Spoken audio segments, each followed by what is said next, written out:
Hi, everyone, and welcome to our latest episode of Career Talks. I want to invite our wonderful guest speaker onto the stage. He's back for a second time, Andy LaCivita. He is an international career and leadership coach. He is an executive recruiter. He's an award-winning author. He is a YouTube star. Welcome, Andy. Thanks, Andrew. That was well, a little over the top, but that's good. I'll take it. I appreciate being back. Thank you for having me. It's all true. And today is all about how to align your impact as a job seeker with an employer's goals. So when we say aligning impact with an employer's goals, what do we mean? So I think that probably the easiest way to understand this is it's thinking about what the employer actually wants and how you're going to help them achieve this. And buyers or companies they're like buyers. Think about yourself like a buyer.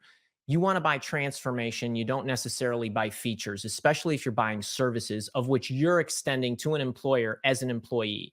And when you think about what employers are going through and what it is that they ultimately need, it's your job to show them what their future will look like when they hire you. It's just think about you scrolling through, your Instagram feed and you see that fit body. You're buying the body. You're not buying the sweat, the workouts, the program, the trainer with a bunch of credentials behind her name put together, for you. And so it's really thinking about the employer's future and how you're actually going to help them get there, just like you would be thinking about your future. And the interesting thing is, and a lot of people, they're not really sure how to figure this out, but you can do this across the entire board. You can do this with your resume. You can do it with your cover messages. You can do it with your LinkedIn profile. And you most certainly can do it when you talk to them during the interview. So it's really about thinking about what the employer needs more so than about what you offer. Yeah, I think that is a really good point because really at the end of the day, the employer has an issue that needs to be solved and they're hoping that you are going to be able to do that for them. And that's what the hiring process is all about. So, obviously job seekers, they try and do this naturally or organically as part of the job search process. And what do you see them do wrong when they try and do that? I think probably the biggest mistake that I see most people make, and I would say it's probably the first thing that they do, is we want to sell ourselves. That's natural, right? We are in a sales process here of ourselves. But what I see most people do is they think about, well, what can I offer? What are my skills? What are my features? And going back to my comment about employers are like anybody else. They want to buy their transformation. And so what a lot of job seekers do is they want to talk to you about what they can do and what they offer instead of really focusing in on what the employer needs. And if you think about being in the sales role that you are right now, selling you, fastest way to make a sale is to sell to the gap. Gaps only come in two forms with employers. It's they have an aspiration or a goal they want to achieve. They have a problem they want you to fix. It's one of those kind of things. And you as a job seeker need to show them, well, how is it that we're going to address this? What's your future going to look like after you hire me? And how am I going to bring you forward to actually make that happen? And I think most people, they start their entire process, their mindset, their activities based on here's what I can do. And yes, you'll use your history. You'll talk about your accomplishments. You'll talk about your skills. But remember this, not all of your skills are created equal when it comes to getting that job. The employer is going to be focused in on what is it you're going to do to be able to help me achieve my goal. Just because you have 10 skills, they might not all be created equal. And sometimes you might even be talking mostly about a skill that might not even be your primary bread and butter, but what the employer needs the most. So it's really about thinking more about them, making your approach more employer centric, and thinking about your features and your skill set second, and thinking about the employer first. Yeah, and a great reminder to always keep up with your skills because they're constantly changing, especially, Mhm. we're seeing in the world of AI, the skills are changing so rapidly. In fact, LinkedIn did a study recently that talked about, between 2015 and 2020, I think the number of skills that were needed to do a job changed about 25%, and by 2030, that's going to be 65%. So the skills that are in demand are changing rapidly. So it's important to pay attention to that. Mm. And for an employer who's coming to the hiring process, and I think it's good to view it from that angle, especially if you're looking to fill that need that they have. What do they really care about when evaluating a potential employee? So I think we all get there's some obvious things, right? Employers care about cultural fit and they want to hire employees they can retain and all those good things. But I want to talk about the job seeker for one quick second before I get into the employer, because I think as job seekers tend, at least the ones I coach, they tend to obsess over job descriptions. Here's what the employer is looking for. Here's a bunch of responsibilities and skills and keywords, and do I match this stuff? And while that is important, if you could pause for a second and take a step back, there's always five variables at play. And these five variables, when employers think about who they're going to hire, whether they do this consciously or unconsciously, they think in terms of their goals. They have problems, and hang tight. I know what this issue is. They think in terms of they think in terms of their goals. They think in terms of problems that they have to achieve their goals. They actually think in terms of solutions. So what is it that I expect I'm going to be able to do in order to solve the problem, to overcome or to achieve the goal? And then there's the person. What does that person look like? What's their profile? How many years of experience? And then what's their rate? What's their cost? How much would they cost? So let's take these variables one at a time, because these five are ever present, and they're ultimately what determine whether you get an interview, whether you get hired, and ultimately what you get paid. So let's chew on these for a few seconds. So let's talk about goals first. So goals, think in terms of the employer's aspirations. Now, much of the time, dare I would say almost all of the time, employers don't make this super obvious for you, right? You don't see on a job description what the specific goal is. You tend to see things that the employer wants you to do. I want you to run this team. I want you to build this system. Those are not goals, they're activities.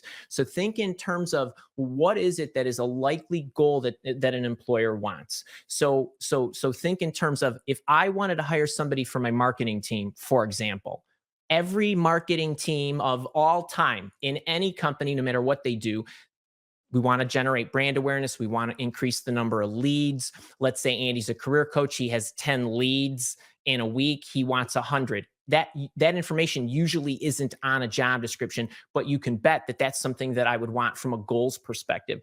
All employers, all marketers, they're going to have the same goals. But where it gets unique is really kind of point number two, which is the problems. The problems is inside of the problems is what's going to separate a good job candidate from an ideal job candidate. Because while every organization that ever existed, the marketing department in every organization wants to increase their brand and increase their number of leads and get them as cheaply as possible, that's common. But what's not common is what problems are they encountering in order to achieve those goals. So I, as a career coach, I have a marketing problem because I don't know how to run Facebook ads. I've never been able to figure it out, or at least not effectively, right? Somebody else's marketing problem might be they don't know how to write good social copy, social media copy, or sales copy, or website copy, or whatever it might be. They might not have a budget to hire somebody. So if you can figure out what those problems are that are standing in the way, the more specific you are about the problems you've solved that look just like the ones they have, the greater the likelihood they're going to want to hire you. And then number three is the solution. So the degree to which it can be solved, but also the medium by which it can be solved. So somebody might come to the table with me and say, well, I might be thinking, hey, the solution is I need you to implement a social media scheduling system for me. But I might be interviewing somebody who has an alternative solution. So, Andy, you don't need to implement that system. We could do it much cheaper using these kinds of tools. So the solution might vary, as well as number four, which is the profile. Every employer has a going in idea, much of the time, not always, of what they think the person looks like who actually can implement the solution that'll solve the problems. This varies widely and can vary widely in your favor throughout the entire interviewing process. If you can show employers, hey, I'm actually somebody that even if I don't have the requisite experience or maybe the number of years of experience or depth, I can still help you get the solution you want and help you achieve the goals that you want. But the personal profile is something you see in a job description. And then the cost is really what they think, for whatever reasons, what they're used to paying their people, what they think the market surveys are telling them people cost. But basically, what's the rate? What's the salary? If you step back and recognize that when you enter in, or you're applying for jobs, or you're entering into an interviewing process, if you can realize that all five of these are truly variable throughout the entire process, you're going to much easier be able to align your impact with their goals. And so for our discussion today, I think we're going to really talk about number one, maybe touch on number two a little bit. But when it comes to aligning your impact with their goals, you really have to understand that all of these things are at play. Yeah, I think that is such a good deep dive into all of those 5 aspects.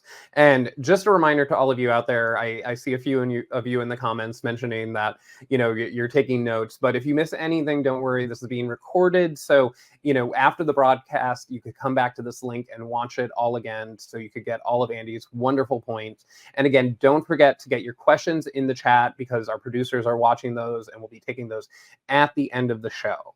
Now, Andy, you talked about goals and wanting to talk about those a little bit more in depth. And obviously, job seekers, the goal is to find the right job for them.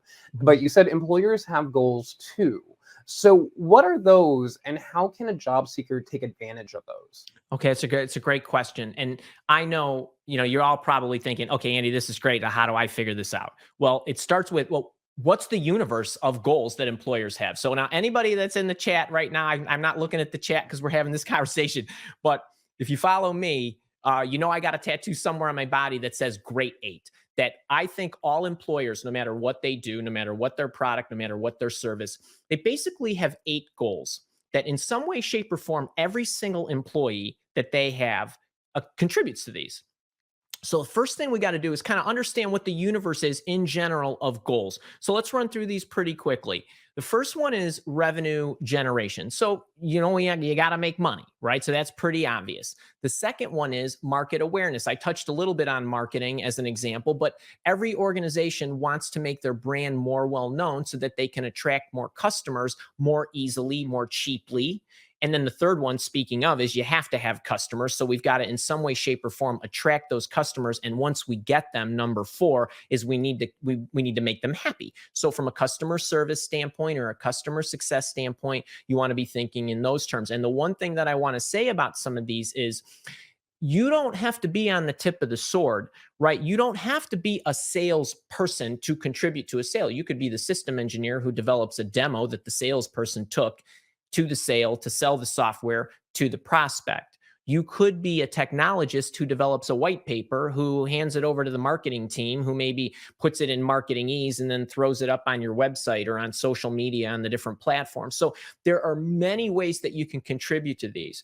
But kind of rolling on to round out the back half, the fifth one is what I would call corporate growth, company growth, or even on the risk management side. But think in terms of, are you somebody who is helping your organization gain private equity, go through an initial public offering? Maybe there's mergers and acquisitions, divestitures, privatization. Maybe there's all the risk profiling. Maybe you're on the accounting team, the finance team, and you're contributing to these kind of things. So that's number 5. Number 6, well, we got to have employees and we want to keep them happy. This could be the HR person whose job it is to develop a great career development model, but it also could be any frontline manager who has a half a dozen staff members or engineers, accountants, salespeople, or whatever that's going to contribute to their happiness.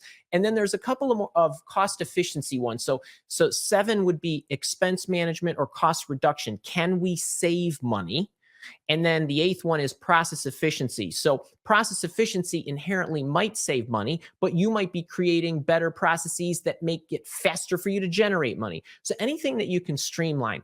This right here is your entire universe of what employers care about. In one way, shape, or form, I promise all of you, you contribute to at least one of these. Most of you contribute to multiple, 2, 3, or 4 of these. And anything that you do throughout your entire job search, that includes your resume, your cover letters, your LinkedIn profile, and your interview stories. If what you're putting down on the paper or what you're telling the stories about does not address one of these 8, you're not getting as much power into the talk or into the messaging as you possibly can. And you won't be able to align your impact to their goals as easily. So this is your scope. This is your universe. Yeah. And also, I think the other thing about that is that those grade 8 carry through your career. So even if you are an employee, you can actually evaluate sort of your worth to a company by saying, okay, what am I doing in these different categories? And it doesn't have to be each one necessarily that you tick off, but it should be maybe 1 or 2, right? At least. That's right. Yeah, That's right. And And now going back to job seeking, of course, as a job seeker, your first real introduction to an employer will likely be through your resume, through your application. So how can you use these to really, take advantage of that on your resume? Right. It's great point. So we've got to think about, all right, so Andy, this is great, but I'm not really skilled at matching my experiences, my skills to what employers do. And so I think I've got a little bit of a system here to make it pretty easy for you. So right now you've got the universe of where to start, right? So we got to keep taking this down a notch so we can get to you specifically. I want you to think in terms of company, unit, and me. So what is the company doing? What's my team doing? And what am I responsible for? And there's a pretty easy way for you to start stimulating ideas or brainstorming ideas. And while I've got a few questions here that you can ask, and I certainly don't expect you to be blown away by these questions, the great thing about these questions that I'm going to teach you here is they get your focus in the right place, which is on ultimately what will employers care about. So let's run through these really quickly. So there's just three simple ones. The first one is, what is my current goals or what are my team's goals? So just think for a second. Do you step back and think about either your current job or your most recent job, or maybe even a few of your most recent jobs? How are you evaluated? How are you graded? What's your bonus dependent on? Right? What's your performance review dependent on? What are you reporting on weekly? Right? What is it that you are responsible for doing that your organization is monitoring? This is the best place to start. Just think about this for a second.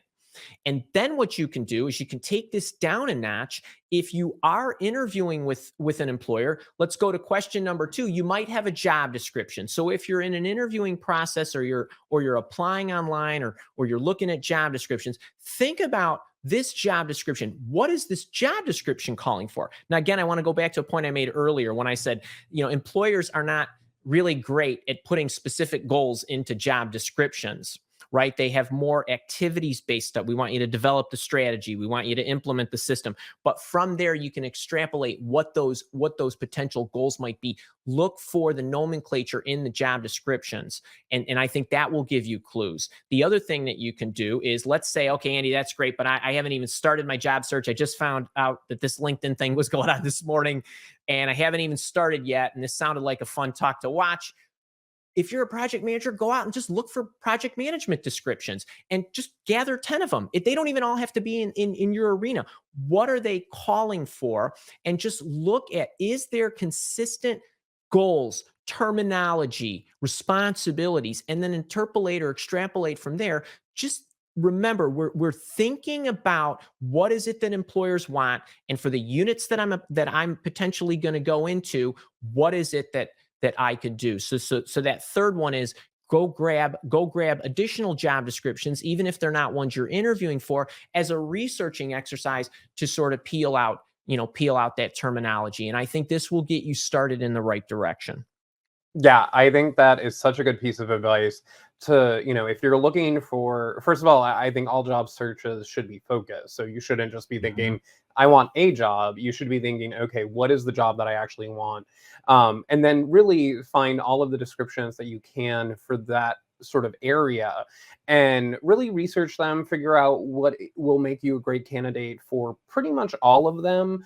And really, what's really great about that is that sometimes employers just are bad at writing job descriptions, so Mhm. you become a better candidate when you get into the process, because you say, hey, listen, I know that this is an important part of this role, even if it isn't in the job description or the job posting. So I think, Andy, that's such a great suggestion for a Mhm. number of reasons.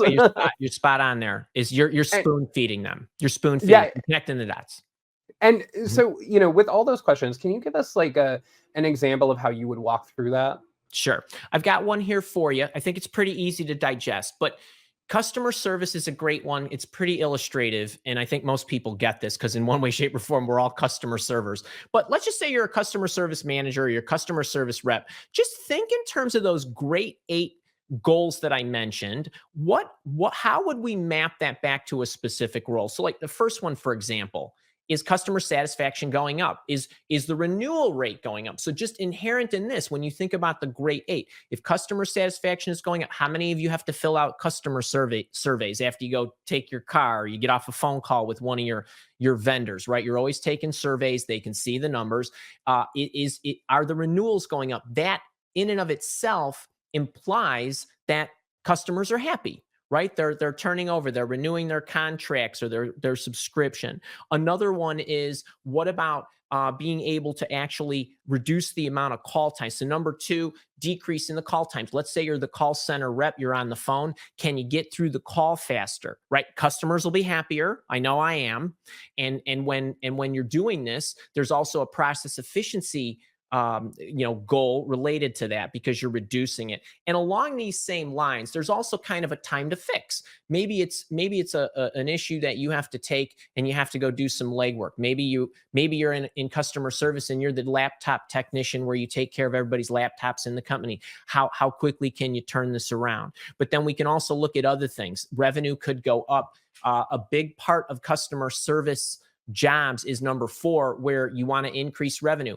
If I make a phone call and I was on the phone with my internet service provider the other day, there was an issue, right? I have the TV, I have the internet service, but I don't have the phone service. So they're trying to solve my internet issue as fast as possible so they could try to sell me the mobile service. So these are other things. And then when you get more structurally into the infrastructure, are you somebody, number five, let's say, are you documenting things effectively? Are you building system and documentation, whether it's capturing of the calls you're actually fielding, or maybe you're putting system documentation that's a knowledge base or a manual that expedites all the other customer service reps ability to answer the calls and resolve the issues faster. Maybe you're the technologist that built the system that the reps use. And then just to kind of round this out with another example, perhaps you built the manual that accelerates or decreases the learning curve for a new CSR that's jumping on board. So all the new reps that come, can you get them up to speed faster? Can you spoon feed them what they need to do? Can you teach them how to access everything? So this is just an example, and you can see just from this slide, there's a half a dozen points that I grabbed, but really, I mean, we probably addressed 3 or 4 of those great 8 just with these types of individuals in this unit. Yeah, and like you mentioned before, even if an employer doesn't like instinctively go into the process saying, I need a candidate who addresses these 8 priorities, this is sort of what's rolling around in their head anyway, right? Mm-hmm. It is. Yeah. It's true. And a lot of times they don't even. So folks, employers don't even know this. A lot of times you're sitting across the table from an inexperienced interviewer, but I guarantee you, when you get the interviewer into the right spot, nature kicks in. It makes sense. It really does. Totally. And I know there's a lot of people in the comments who are asking, to see the great 8 again. And, we're going to do a recap at the end of the show, but also remember that this is being recorded. So if you missed anything, you'll be able to go back once we're done with the broadcast and watch the whole thing again to go over Andy's great tips. And also don't forget, you still have time to get your questions in, because we're going to take those at the end of the show. Now, Andy, for all of these tips, how can someone really apply it to themselves? Right. Because I think a lot of times people will say, okay, but maybe I don't resonate with that example or something. How can they apply all of this to themselves? That's right. All the customer service reps are loving me right now, but I've got a whole bunch of other people who aren't. So let's talk about you. Let's talk about the rest of the people. So again, some questions you can ask yourself. Here again, get your mind rolling in the right direction. So when you think about whatever it is that you do, there's 3 basic questions that I think you can ask yourself. And maybe we could flash these up here. The first one is, okay, just very simply, did I do something that directly resulted in one of the great 8? So are you the seller who sold something, right? Are you the marketer who sold something? That's pretty obvious, right? That's number 1. But I know a lot of you right now are saying, well, Andy, I'm not a seller and I'm not on the marketing team, right? I'm an accountant or I'm a whatever.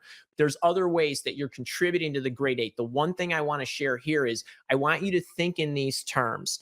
And I always say this to people when I'm teaching them, say, okay, when you're doing the act, I want you to focus on the shout, right? I don't want you to focus on the echo. When you're focusing on the echo, when you're doing something, your mind isn't where it's supposed to be. Except that when you are selling yourself and you're showing your value, the value is in the ripple. It's in the echo. It's not in the shout. The shout was an activity. No benefit happened while you were doing it. So how do we think in these terms? So let's go to question number 2.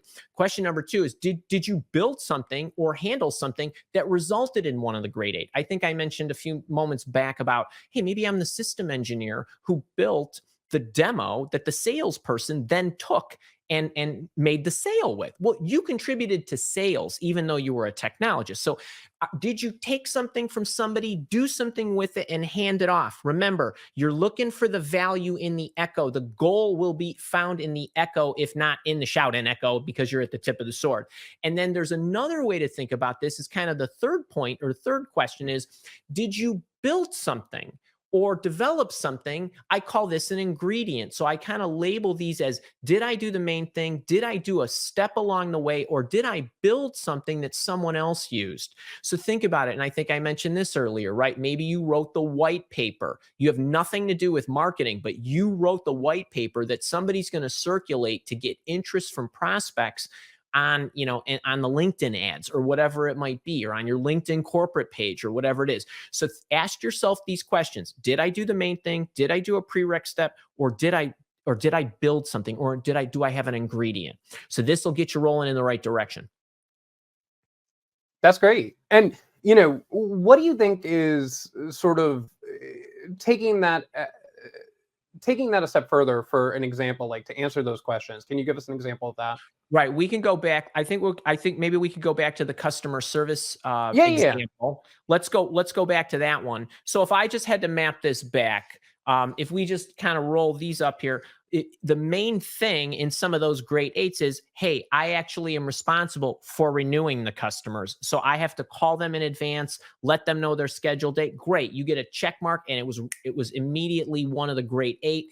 You hit the goal. It's forward. Everybody can see it. Or maybe you're retaining them. Or if you want to look at a prereq step, maybe you're one of the CSRs or customer service reps that was working with the technologist who was building you a better CRM system. A better system that enabled you to answer questions faster, which made your customers happy. That's a prerequisite step, right? That's an infrastructure step. Or maybe you built an outreach program that somebody else went door to door, community to community, group to group, and was pitching this to create better brand awareness that was leading to customer attraction. So this is a way of thinking in terms of anything that you do. Ultimately, think about, how did what I touch hit one of those grade 8? Because I guarantee you it did. You might have to look a little further down the line, but that's what you want to get toward, because the value that you're aligning your skills and your experience to are found in these kind of questions. Yeah, no, that's a really good example. And then beyond the resume, how can you apply this approach throughout the rest of the hiring process? Well, going back to something I said kind of when we kicked off the talk, this is really across the board thing. So in your resume, you might be thinking, well, Andy, I don't even know who the employer is yet. Yes, but you know what you do. You know what your goals are. You know how you're graded, and you have a good inkling of how you might be able to do this for somebody else. You want to start pulling these things forward in your resume. In your resume, definitely up in the summary at the top, or in your highlights, which I like to put up at the top, a career profile and a career highlight section. Those 3 highlights that I want to highlight should be based on the goals that I want to show future employers, even if I don't know who they are yet. And then same kind of thing with your cover messages, whether you're sending an email or you're actually attaching a cover letter. Make sure you're pointing and connecting the dots inside there.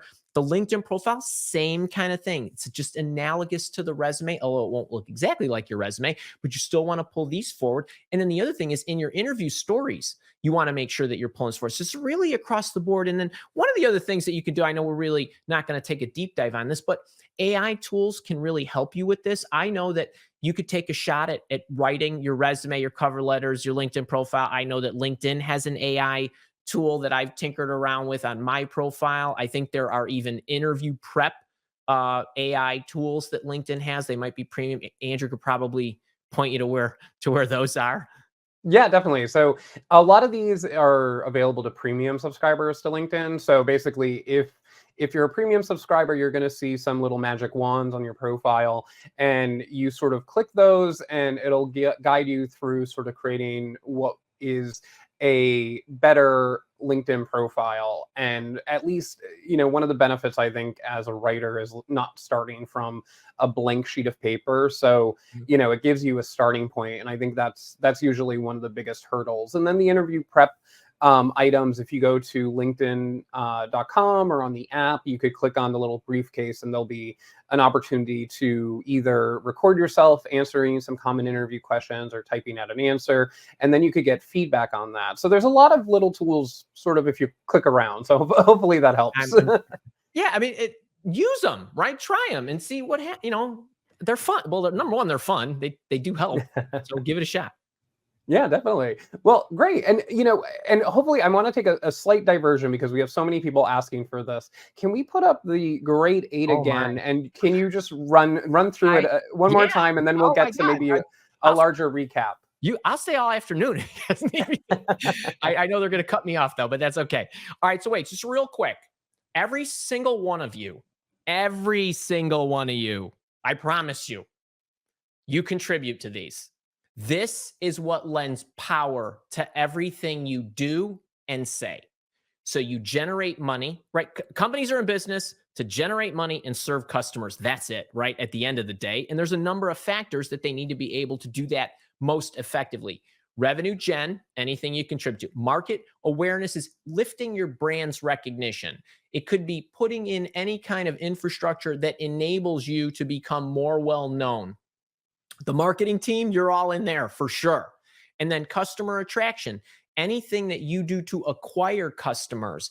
Like I said, you could be somebody who's on inside sales reaching out, right? And prospecting. That's one way, right? That's tip of the sword kind of stuff. But you can also be the person who wrote the white paper that gets circulated as a lead magnet or a lead, kind of an interesting document or tool that somebody might take. All of those are still customer attraction based. Then you got customer happiness, corporate growth, employee happiness, right? We all want happy employees, and there's many ways to make that happen. And then there's reducing costs. So are you the accountant who figured out that it didn't take 5 people 10 business days to close the books each month? You cut it in half. So now 5 people take 5 days. Well, that's process efficiency, number 8. It's cost reduction, number 7. And it's streamlining things. Not to mention, it probably has a little bit of employee happiness in it too. So think in those kinds of terms. So when you're getting your bullets on your resume and the stories that you want to tell in the interview process, you really want to focus on these and then work your way down from there. Yeah, I think those are really great pieces of advice. The grade 8, I know a lot of people are looking at them, and I know that there's a lot of questions. We're going to get formally to questions in a little bit, but I also see a lot of people saying, "Hey, but I'm in nonprofit, I'm in government, I'm an academic." So when they see revenue, things like that, that may not sort of resonate with them. Yeah. But at the end of the day, most organizations, if you're a nonprofit, you're still concerned about money coming in. You're still worried about membership, things like that. So you just sort of have to apply these different ones to each business's structure, right? It's true. We in my community, we have 100,000 paying customers that use our services. We've seen every imaginable. We've seen the nonprofits, we've seen government, we've seen Fed, we've seen municipalities, we've seen the water department, we've seen educators. There is not any employee out there that does not contribute to one of those grade 8. So I worked with somebody a couple of weeks ago. He's getting he's in charge of grant generation for a not-for-profit, right? That to me is analogous to revenue generation. You got to have the money coming in. And so there's always an analogous component to whatever it is that you do. I assure you, those grade 8 are not thought of randomly. So that's real bullets.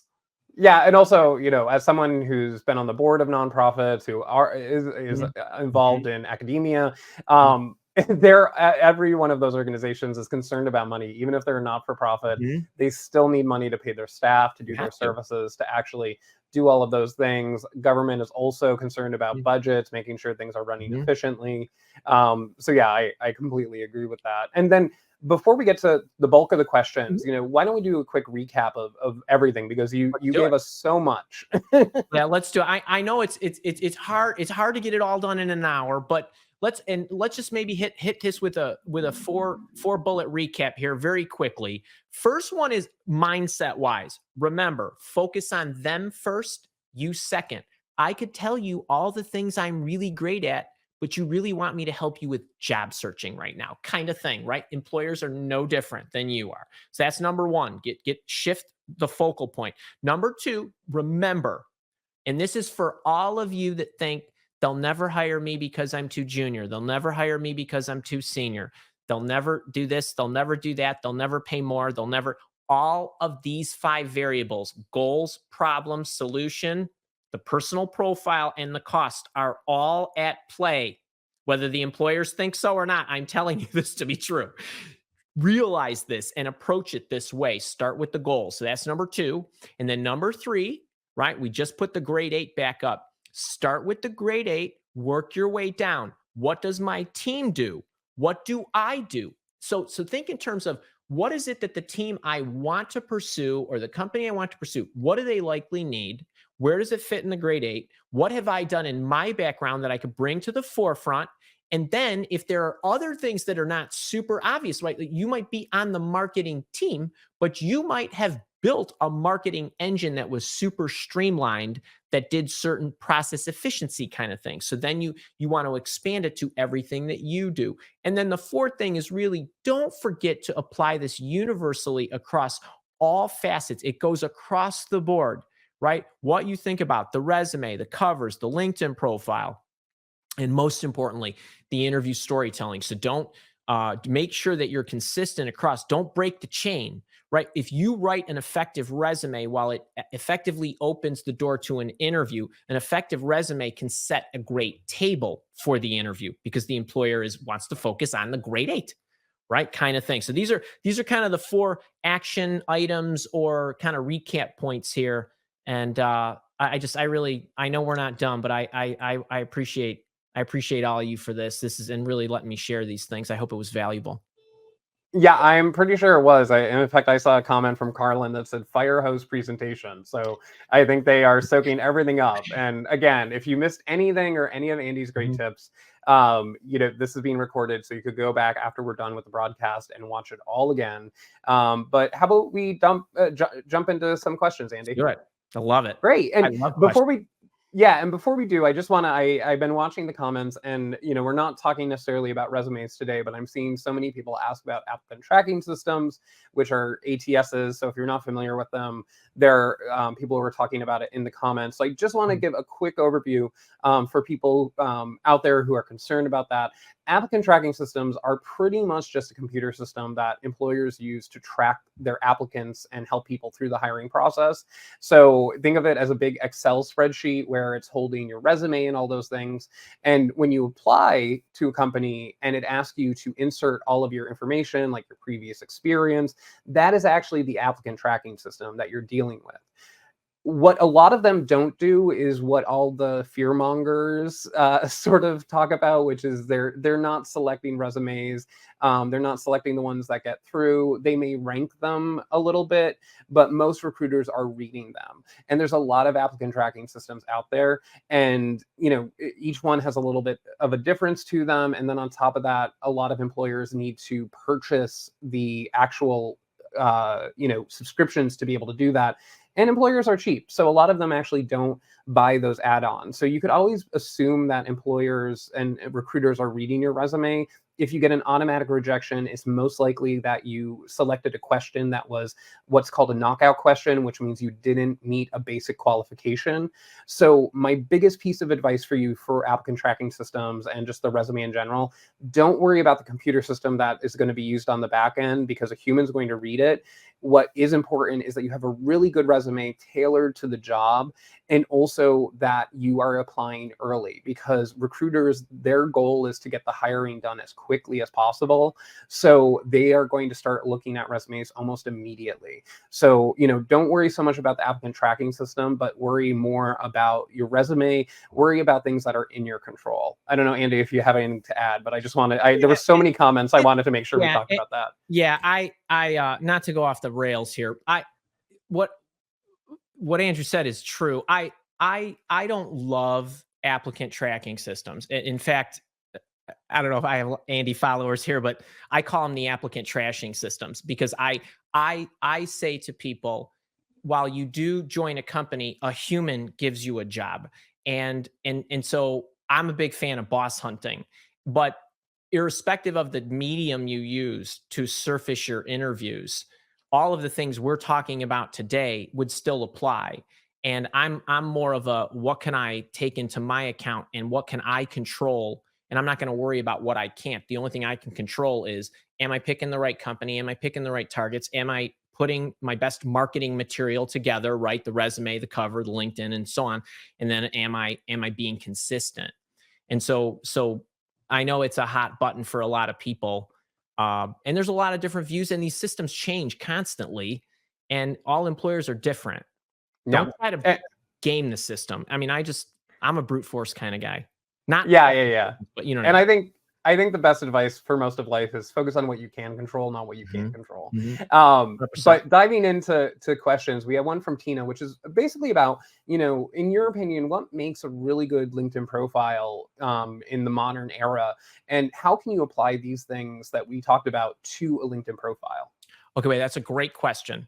Okay, not to start with something superficial, because I do not mean this comment superficially, but your picture matters. I'm not saying the color of your skin or none of that. I'm talking about, look at the camera, take the picture, and be smiling, because most of the time, if somebody is looking at your profile, or somebody searched and you came up in results, the first thing they see is your face. So you want to make it warm and welcoming. I know that sounds superficial, but it's true. And recruiters are human. So that, and hiring officials and HR people, we're human. And then the other thing is to make sure that, generally speaking, what I tell people is, in your headline and your kind of your main titles, I would avoid cheeky things. Put basic terminology that someone would search on, and make sure that it's visible and it's easy for them to understand what you truly do. And then I like to fill in the LinkedIn profile thoroughly, meaning, in your about section, I want to highlight what I'm about, and what I've helped organizations do or individuals do, and what I've accomplished. And I want to give that summary, and I want to write it in a manner that helps whoever's reading it understand how they would benefit by talking to me, hiring, right? Because it could just be a networking activity, but it could be somebody looking to recruit you. And then I would make sure that as I filled in the profile itself, I'm about accomplishments. What is it that you did related to the grade 8? You can certainly put in there some skills that you have at each organization, but you also have an opportunity to use those 50 skills that LinkedIn lets you put in. And I'm also, I know this isn't part of the profile, but if you truly want to have good LinkedIn activity, get discovered, and those kind of things, once you put your LinkedIn profile together, that's what I call fairly static. There's a dynamic element to you getting discovered on LinkedIn, which is being active, meaning writing articles, posting, commenting, and doing things, even updating your profile and other things that can refresh it with the algorithm. So I'm about picture, headline, about. Then what most people will do, generally speaking, is they're going to look where you worked before they get into all those details. They're skimming your LinkedIn profile just like they're skimming your resume. They're not reading word for word. So keep that in mind. You want what you have in there to be valuable. It's kind of like pound for pound, word for word. How much value can you get in there in as few words as possible? So those, and I like to fill everything in. If you volunteer, if you've got publications and all those other things. And I get asked this a lot. I know I might be going a little long on this question, but People ask about, well, recommendations and how much do recommendations matter? As a recruiter, when I look at somebody's LinkedIn profile, I do not read the recommendations. Okay. I would assume that you're going to get somebody to say something nice for you, but wait, they're not meaningless because I will notice how many you have. Okay. So if you've got 75, you're beloved. I'm gonna know that. Okay. I'm not gonna read any of them, but I'm gonna look at that number. So these are kind of things you have to think about. What would somebody be looking at? Because they're not gonna take time to read all that stuff. Yeah, yeah, yeah. And but they're going to look at, like you said, sort of the main points. They're going to look if it's complete. And again, Mhm, those AI features we talked about mhm. can Oh, help at least get you over the cold yeah, start problem. yeah, for sure. Because especially like I said, I write a lot, and one of the worst things for me is encountering a blank page. Mhm, So, and I know, and people, they tend to hate writing about themselves, so mhm. that usually will help. And and we talked about this question actually before we even started the broadcast, but we have a question from Jennifer that wanted to know, like, what is your advice for people who are especially just entering the workforce? Because they'll say, how do I address these grade eights when maybe I don't really have that much experience? I said to Andrew and the production crew before we started, Andrew, we're gonna get this one right. Like, and because it's true. And now, okay, now you're a recent college graduate, or let's say just a new professional. You might say, well, Andy, I haven't accomplished a lot in my professional career yet. That's okay. Employers know that you are coming out of school, or whether you have a degree or not, but you're a young professional, so you don't have all those accolades yet. But I want you to recognize this when you look at job descriptions, or when an employer is receptive to hiring somebody who is coming out of school or has very little experience. You still want to look at the responsibilities and the skill sets that they're looking for. Now, for recent college graduates, it's going to be a little heavier on aligning your skill sets. But I want to tell you this: any college student, and this goes for any professional, but any college student, you have to remember when you get into an interview, what carries the day in an interview for a recent college graduate who does not have a lot of practical work experience are your formulas. And I'll be really specific by what I mean, because there's no way you're going to understand that. If I wanted to tell you, I'm not being funny here, how I organize my closet and make that a story about how I organize something because they're looking for my organizational skills or my analytical skills, I have a system that I would create for my discussion with the employer. Well, I would organize my closet like I organize anything. Anytime you organize anything, you have to inventory what's there. You have to have a set of criteria to prioritize it. You have to understand what kind of what the sequencing is, what the spots are, and so on. So I take all the clothes out, I group them, I figure out what season it is, I figure out putting those so there is a formula that you are using to tell your interview stories. So that's a really big one. And by the way, that goes for anybody, but especially for college students who are trying to map school projects or internship projects, which are great. Those are like professional experience. That's like professional experience.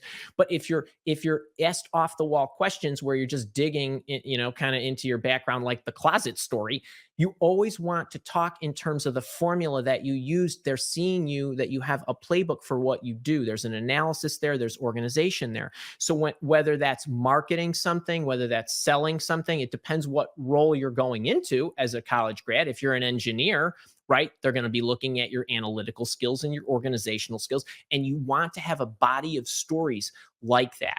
So the more seasoned professional is going to have more accomplishments, but your storytelling is analogous. You're just going to be using different scenarios. That help?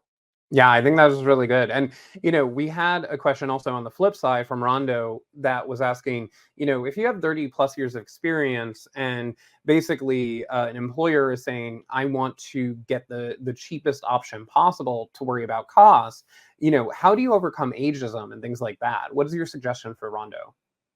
By the way, that's a great question. Let's not, okay, I will never tell you that ageism is not a thing. It's a thing. Of course, it's a thing, but it's not insurmountable. And I'm really glad we had that opening slide I gave you with the 5 variables. Now, what Andrew asked me was two, in my mind, separate issues, because there's how do I overcome ageism, or how am I worried about I'm not the cheapest option? These are different issues, because when I look at okay, I'm 57. Okay. And I love that I'm 57, which means I got 35 years of experience doing a lot of stuff. And so if I'm going into an interview, I want to make sure that the employer understands, number one, I'm picking the right target. I'm 57. I'm not going to be interviewing with a startup where the average age of the staff is 30. That's okay. That's a great company for them. It's probably not a fit for me. I'm going to target organizations that are going to value my experience. When I get into the interview, I'm going to remember the 5 variables that are at play: the goals, right? The problems, the solution, the person, and the cost. All of these are at play. So I think early on I said something about, hey, I'm a coach and I like 10 leads a week and I want 100. If you come in because you have so many years of experience and you understand, Andy, I'm not going to get you 10 leads. I'm going to get you 1,000 a week. I want to pay more for that. But you need to be able to convince me that because of your experience and the wisdom you've accumulated, that you're going to be able to do that. Because if I could get somebody else to do that only has 2 years of experience that costs me less, I'm probably going to choose them. I want to hire the experience. That's me, because I'm the right kind of employer for you. But I want to make sure that as you're articulating your value, you are showing me what you're worth. Meaning you have to show me that it's worth me paying more for you. So this is a thing that I think a lot of people struggle with, not because they don't get that concept, but because they're not sure how to do it. And I think part of what we talked about, I mean, I could go for hours on the concepts today about how to manipulate those variables. Obviously, we don't have that kind of time, but that's where I would start. That's how I would start thinking through that. Yeah, I think that's really great advice, and really a good way to sort of guide people throughout that process. And and another question that we had from a couple different people, from Eric and Siobhan, that talked about, obviously there are, like you said, the problems that you want to address a little bit before you even have a meeting with the employer or know more about the employer. But how do you calibrate your approach, maybe during the interview process or as you get to know the employer and you learn about their specific problems? Oh my God, I love this one. That's a good question. Okay, number one, whatever, and I don't know what your professions are, but all of you should be experienced at what you're doing, assuming you have some time under your belt. If I'm a marketer and I want to go into a company and Andy's hiring a marketing person, what could possibly be Andy's problems? List them all out. Go to your AI tools, go to Google, think back to your history, and I would be ready for all of them. And then I would think about, okay, which ones have I solved? Because if I ask you a generic question like, tell me about it, how you solve problems, you're going to pick one from the marketing problem that you solved. Or if I would say, how would you approach this and build me this marketing engine? You're going to give me the same story kind of thing. But you're going to think in advance. What are Andy's possible questions? What are Andy's possible problems? And when you think about those problems, then you're looking to map your stories. When you get into the interviewing process, your first line of questioning is, Andy, what do you want to happen? I want 100 leads a week. What have you tried? What's worked? What's been challenging? What hasn't worked? That is a sequence of questioning. Those are early questions you need to ask, and you can ask recruiters this stuff if you have time in the screen. What's been your biggest challenge on the team? Why haven't been able to achieve their goals? Every single person you talk to in the process, you want to get that information, because what I said earlier about the problem variable, that's the one that makes you the ideal candidate, because the person who has already helped some other career coach or somebody else generate more leads by solving that problem is the person I want. And so you're asking questions, but don't just say, what are your problems? What have you tried? What's working? What hasn't? What challenges have you encountered? Have you tried? And then you get on to, have you tried this? Have you tried this? Could be something you've done and know works. Have you tried this? Could be something you don't even have experience in and you still got points. We call that an experience substitute. But there are ways that you can navigate these discussions, but it all starts with you having some kind of inventory of what my potential problems are. They're finite, and you should be able to get those. Yeah. So that's where you start. And also, an interview goes both ways. And there's sort of this fine line that I always suggest people walk when they're in an interview, because if you have some authority in that room to say, oh, like you said, have you tried this? Well, what was the impact when your team did X, Y, and Z? Oh, they didn't try Z. Maybe you should try Z. it's this back and forth, and it becomes much more of a conversation, and they want to get you on board. That's right. You don't want to come off as arrogant, because I've been in interviews with people who will say like, oh, well, what, sell me on this role. And that just comes off way wrong. But if you are part of this collaborative process, it can really make your candidateship sing. Well, and they also feel like you're part of the team.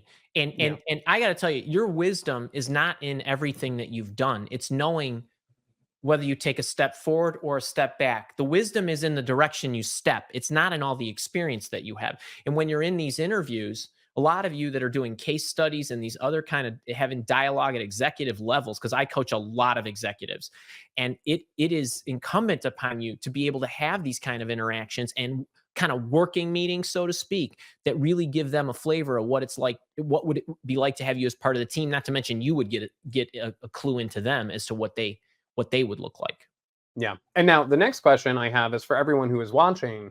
Now, we do all of these shows because we want to make sure that you are prepared for your job search, that you are being helped navigate your career. So we're going to put a QR code and also a link up on the screen. You could aim your phone, I'm assuming you're not on your phone, at the QR code.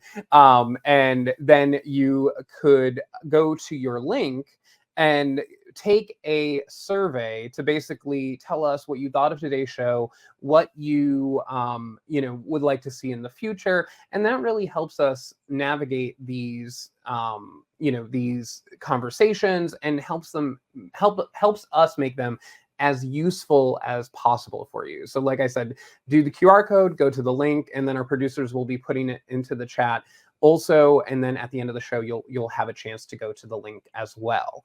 Now, Andy, before we go, where can people find you? Because I am pretty sure everyone's going to want additional information from you. Wait, by the way, I love to be connected to people. So you can get me on LinkedIn, you can get me on YouTube. Mile Walk Academy is our site. And so if you want to connect up with me, just say, hey, Andy, I was at the show, love to connect. I love following you, looking at, I want to cheer you on. I want to help you address your issues. I want to know what's going on with you and share what's happening with me. I'm big on YouTube is a favorite platform too. That's great. And also, like I said throughout this broadcast, and I just saw Joan said that she joined late, this is recorded. So as soon as we're done with this broadcast, you can actually rewatch it again at this link, and it's going to be here going forward. So if you missed anything, if you want to watch it again, if you want to hear Andy's incredible advice again, just come back to this link and it'll be here. But Andy, thanks so much for joining us. As always, it's been fantastic. You're welcome, buddy. I appreciate you and Aaron and Polina and Deanna and everybody else who contributed to this stuff. It's really a joy. It's really a joy. I hope the folks got a lot out of it. I think they did. Thanks so much. And thank you all for watching. As always, we always have a great time when you join us, and we hope you'll be back next time. We have another one of these shows coming up in December, so be sure to stay tuned for that. And obviously, take care of yourself. The world is always a crazy place, and you can only get hired, you can only be a good candidate if you're safe and well enough to do so. So until next time, stay well and best of luck.